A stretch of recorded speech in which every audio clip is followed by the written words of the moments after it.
చాలా ప్రధానమైనటువంటి వృద్ధి ఒకటి ఉంటుంది. శంకరాచార్యులు వారి సౌందర్యలహరి పూర్తి చేస్తూ అంటారు, చిరంజీవన్నేవ క్షపిత పశుపాశం యతికర పరానందాభిక్యం రసయతి రసం తద్భజనవాన్ అంటారు. మనిషి తను ఎవరో తాను తెలుసుకోవాలి, తన ఆత్మస్వరూపం తెలియాలి. అంటే దానికి భక్తి జ్ఞాన వైరాగ్యములు కలగాలి. అందుకే శంకరాచార్యులు వారు కాశీలో అన్నపూర్ణమ్మ దగ్గరికి వెళ్ళి, అమ్మ కేవలం అన్నం పెట్టిన శరీరం పెంచమని నేను అడగట్లేదు, జ్ఞాన వైరాగ్య సిద్ధ్యర్థం భిక్షాం దేహీ చ పార్వతి అన్నారు.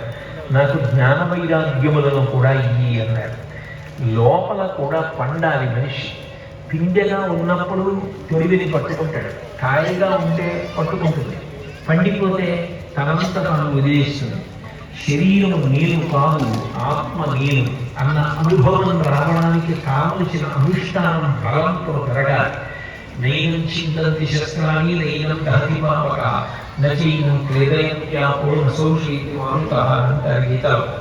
అగ్ని చేత కాల్చబడినది, నీటి చేత తలపబడినది, వాయువు చేత కొట్టబడినది, కత్తి చేత నరకబడినది ఆత్మ. అటువంటి ఆత్మ నేను అన్నది అనుభవంలోకి వచ్చేటట్టుగా ఈశ్వర కృప కలగాలి.